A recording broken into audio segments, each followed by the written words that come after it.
ABC Tonight Show host Jimmy Fallon is flipping the script with Bennett. You live on the edge. Live on the edge. Do I go like this? Do I switch it? There you go. That's what I'm talking about. Hey, I know Zoom. Look at this. Look at me go. I'm in line for a booster. A booster. This is catchy, Jimmy. Congrats on this single. It's amazing. Thank you so much. I honestly, I knew it was catchy. I was writing the song, and I was like, well, and I wrote a bunch of comedy songs, and I was toying with the holiday song. I wanted something original. I didn't want to do a parody. I didn't want to do another Mariah Carey, All I Want for Christmas song. Everyone's doing those songs. I go, Mariah Carey already did that song, and she nailed it. She's great at that song. Leave her be. How about something different? And then I'm like, let's do something about like what we went through. You know, most of my job on the Tonight Show is trying to find funny in whatever is going on in our world, which is tough. And I was like, what can we find that's humorous or something that you can smile through this pandemic that we sat through? And I'm like, well, one thing can be the Zoom. We all had to figure out Zoom. No one knows what Zoom is. Where did it come from? How do we do it? No one knew how bad our Wi-Fi was until we actually had to talk to grandma. There's always someone on mute, right? At least one person on mute. And you're all crowded in like a laundry room or a closet or something going, this is the best spot for Zoom. And so I go, all right, let's do something with that. And then they wrote some beautiful mid part of the song. And I go, oh, someone great would be good for that. And so I played it for the label. They said, Jimmy, I think it's a hit, actually. I go, who do you think could do it? And they go, who's your dream? I go, Ariana Grande. And they go, who's your second dream? Which means we can't get her. Right. And I go, okay, well, let me just ask. They go, well, she's busy with The Voice. We didn't know that she was doing Wicked, the movie. So she's doing that as well. So anyways, we sent it to Ariana, and then I got a text from her maybe a month later saying, Jimmy, it's Ariana. I love the song. You sound great. I'm in. Let's do this. Let's go. This is awesome. We should do this. It's amazing. She was all recording in my studio. She did harmonies, everything, made the song 20 times better than what I sent her. And then I did a rap in the demo that I sent to her. And she goes, who do you think should do the rap? And I was thinking that maybe she would say, like, Jimmy, you should do the rap. You have such a great rapping voice.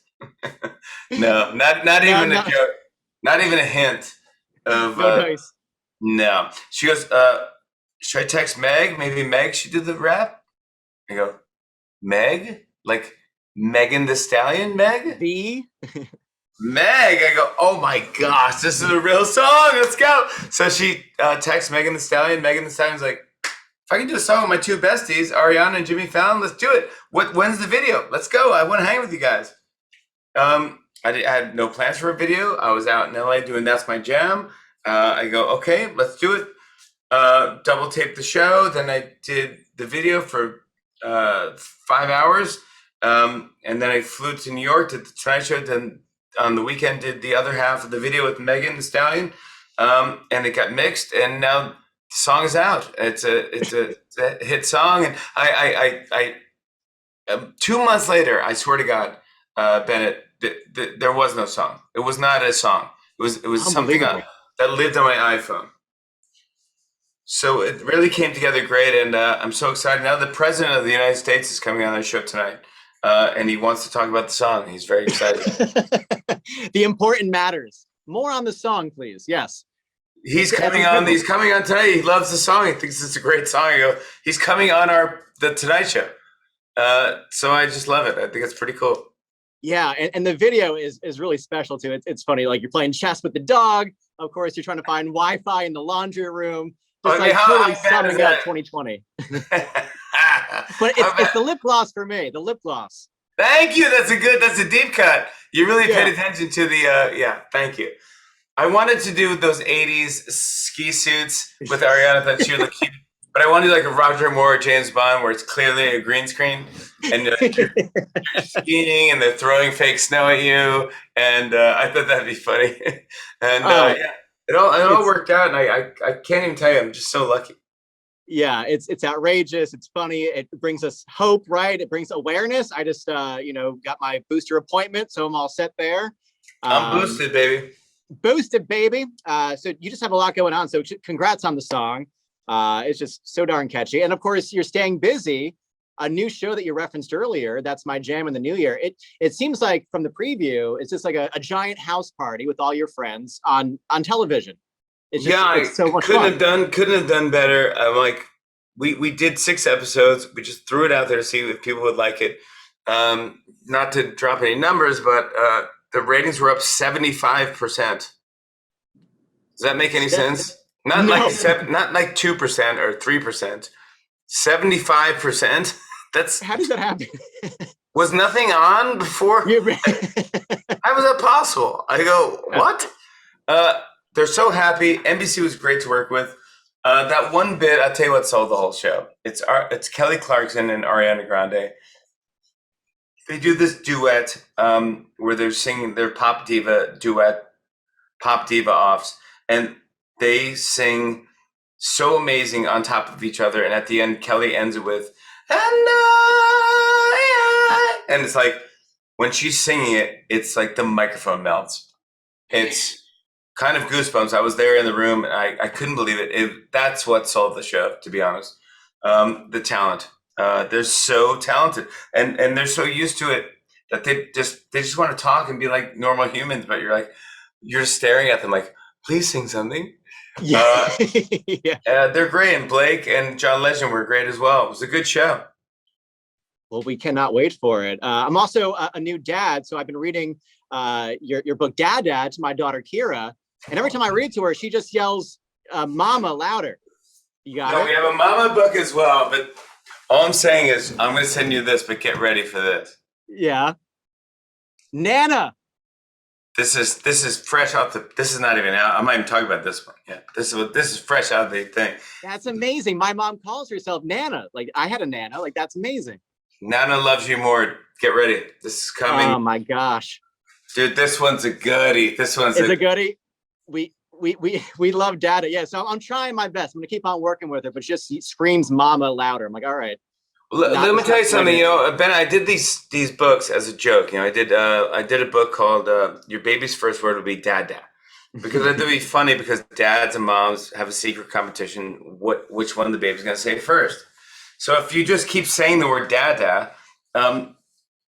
probably odds are baby's gonna say Dada first. So I was lying to my baby, and every time I gave him a bottle or something or food, I'd be like, "Do you want Dada? Dada? Dada?" I kept saying Dada. So I did this book, and here's what happened. Came out with the book, and people were reading it to the kid, and then the kid starts reading the book back to them. So the kid starts going, Dada, quack, Dada, moo, Dada, squeak, squeak, and starts understanding how to read, and then starts getting positive reinforcements because everyone's laughing at the baby like, oh my gosh, the kid's reading. And now some scientist is like, this is the best book that's ever been released because it's teaching children how to read and build confidence. And I go, what? Yeah, that was my plan. I go, what? So now I'm on some list of some genius list of teaching children how to read. But I'm like, great. I want my librarians that I grew up with. I want my English teacher, Miss Gallagher, to understand that I am the guy who's now teaching children how to read. Let the record show. Yeah. It's the best move in the world. It's just such a rewarding thing. I couldn't even see this one coming. I thought it was just going to be a joke, and turned out to be the best thing I ever did. That's amazing. Well, you never know. Maybe people get these boosters from this song, and I'll save the world. Who knows? Save the world from a song. You're teaching kids how to read and write and talk. Like, look at you. I mean, what are you going to do? I mean, all I can ask is just play the song as loud as you can. Put it on playlists. Play it at parties. It was a mass Christmas, and I'm going to talk to the president about it, and we're going to get it. It might be the most topical song of the year. Jimmy, so good to talk to you. We actually grew up in the Hudson Valley, so I wanted to tell you, like, you're from Saugerties. I'm from Beacon. I actually performed at Bananas Comedy Club, which I believe that you got. That's my home club. Yeah, so I've been slowly stalking you. It took decades for this moment to happen. Here we are. Wow, dude! I remember I went up there at it was a radio contest. My mother heard about it on the radio. Funniest person in the Hudson Valley, and I was doing impressions, and she said, "I hear you up in your room. You do very funny voices." I go, "What else? What else do you hear in my room?" Yeah. Make sure I got to soundproof this thing. And Yeah. I go, great. I go, well, let's enter this contest. So I entered it. My dad drove me down. I won. I think it was $1,000, which is the most money I've ever had in my life for 3 minutes of comedy. I did like Travolta, Sandler. I would do like who does his hair? Like what kind of hair is this? Like I'm the troll doll, right? And I won. And then they also gave me a job as emceeing every weekend at Bananas. So my dad would drive me every weekend. I'd be the MC at the comedy club, and I would just learn from Kevin James and other great comedians. Lewis Black was great to me, but and then took it from there. Then went to college, and I wrote some music part in my act, and I just took it from there. But that's where I got started. Bananas in Poughkeepsie. Bananas in Poughkeepsie. Yeah, I had no money. I had $1,000. That took me through a lot of months of my life. It's too bad you peaked there. It's a shame. Yeah, I know. That was where it peaked. I should have done something else. But something. It's like saving the world or teaching kids how to read and write. Your book is amazing. The song is so catchy. Congrats on this hit. And I'm curious to see what the president thinks about it as well. Jimmy Fallon, thank you so much for the time. Really appreciate it. Bennett, appreciate the phone call and appreciate the Zoom call and the talk. And you do great stuff, man. You do a good job. Coming from where? Beacon? Beacon, New York. Bennett from Beacon. Props to his hometown, Beacon. They're proud of you, buddy. Look at you, man. Trying.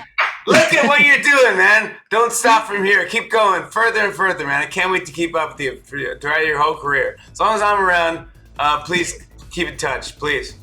Thank you so much, Jimmy. That means a lot to me. Appreciate you. And we'll talk soon, all right? You're a good man. Congrats. Thanks so much, Jimmy. Talk to you later.